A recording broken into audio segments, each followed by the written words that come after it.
Assalamualaikum warahmatullahi wabarakatuh. Selamat datang di 1001 Ide. Pada video kali ini kita akan membahas kunci jawaban. Mata pelajarannya adalah Pendidikan Agama Islam. Untuk kelas 4 halaman 169 sampai dengan 183. Kurikulum yang digunakannya adalah kurikulum prototipe ataupun disebut juga kurikulum Merdeka Belajar. Silahkan buka bukunya dan perhatikan pada halaman 178. Namun sebelum lanjut pada video pembelajaran atau pembahasan, jangan lupa untuk subscribe agar channel ini bisa berkembang dengan lebih baik. Pada halaman 178, pada bagian aktivitas berkelompok, petunjuknya adalah peta konsep. Yang pertama, buatlah peta konsep tentang persaudaraan kaum muhajirin dan ansor bersama kelompok kecilmu. Kalian dapat berkreasi dalam bentuk warna, tulisan atau gambar. Kalian dapat menggunakan beragam media, kertas bekas, karton bekas atau paparan menggunakan teknologi informasi. Paparkan hasil belajar kelompokmu. Dan ini adalah peta konsepnya, persaudaraan kaum muhajirin dan ansor. Jadi di sini ada mengapa persaudaraan kaum muhajirin dan ansor penting. Kemudian pertanyaan yang kedua, siapa saja yang dipersaudarakan? Pertanyaan yang ketiga, sikap apa sajakah yang patut diteladani dari kaum muhajirin? Berikan contohnya. Dan pertanyaan yang keempat adalah sikap apa sajakah yang patut diteladani dari kaum ansor? Berikan contohnya. Kita akan bahas ini satu persatu. Kita mulai dengan pertanyaan yang pertama, mengapa persaudaraan kaum muhajirin dan ansor penting? Maka jawabnya, persaudaraan ini menjadi penting agar tersedia kebutuhan pokok bagi pendatang baru muhajirin yang tidak membawa harta kekayaan.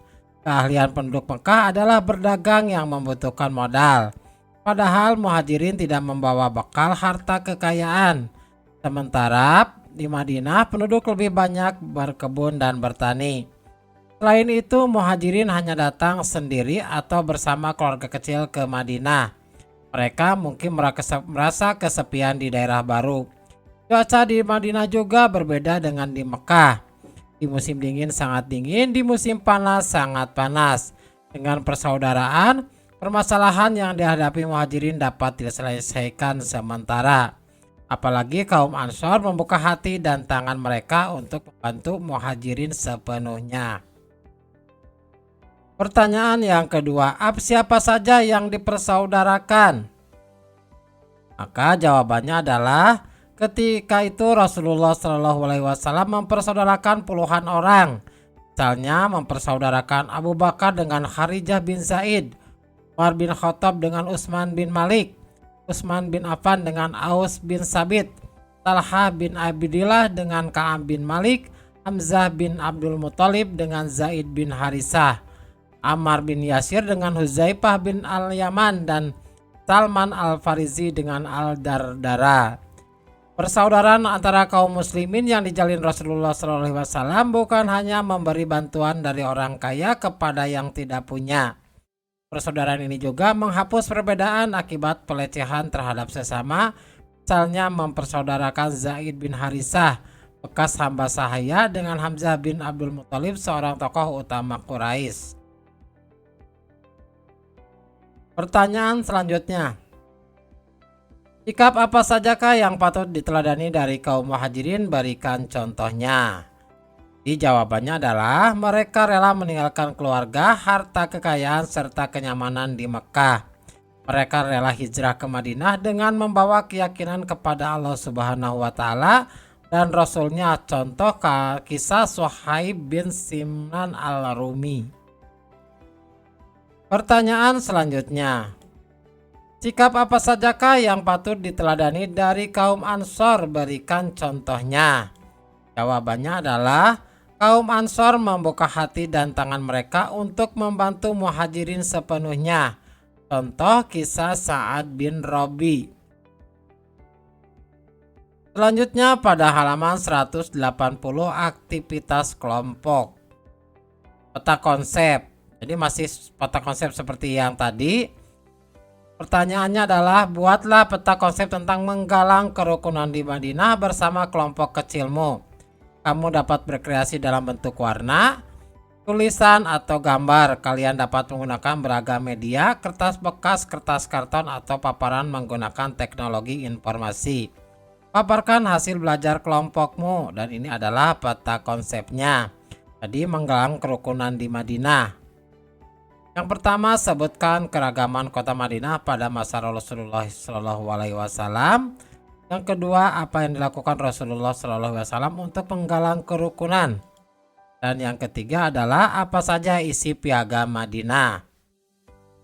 Kita akan coba untuk menjawab satu persatu pertanyaan ini. Yang pertama, sebutkan keragaman kota Madinah pada masa Rasulullah SAW. Jawabannya adalah, kota Madinah bermukim penduduk beragam suku bangsa dan agama. Suku Aus dan Khazraj memeluk agama Islam.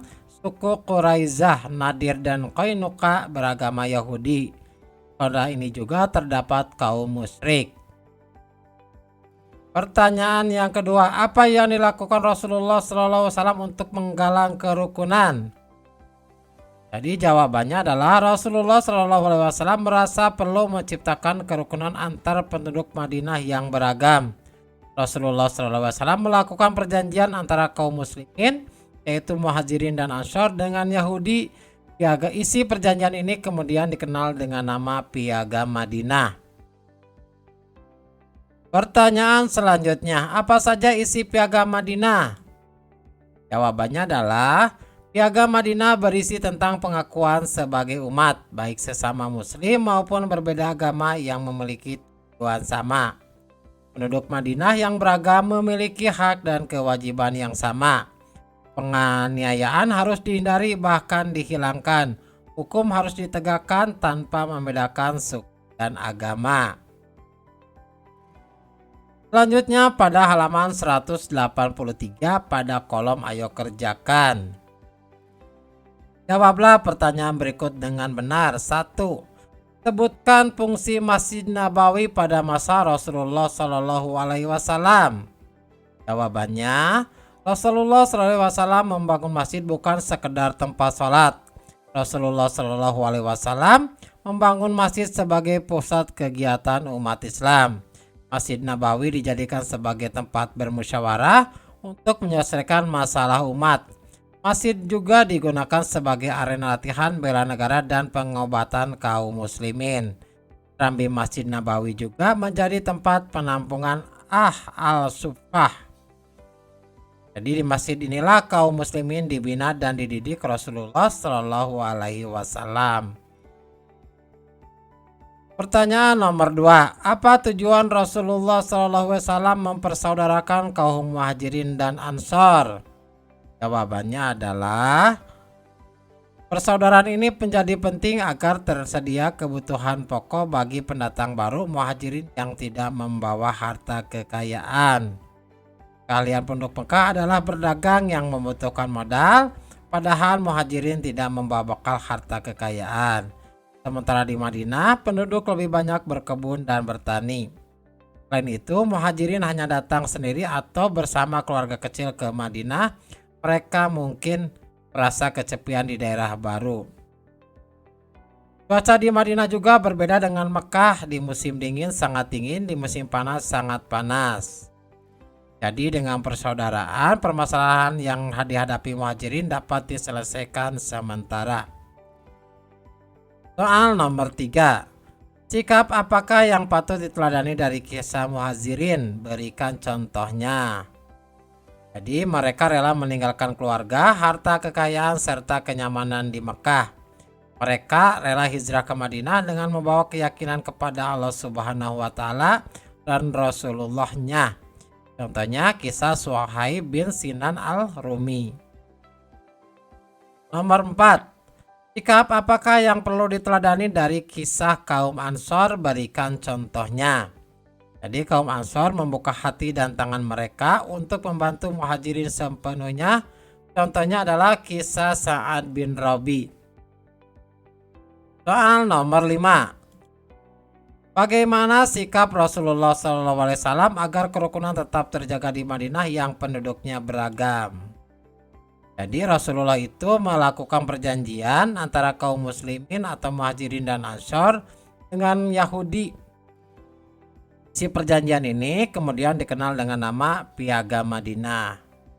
Jadi demikianlah video pembahasan untuk PAI kelas 4 halaman 169 sampai 183. Terima kasih. Assalamualaikum warahmatullahi wabarakatuh.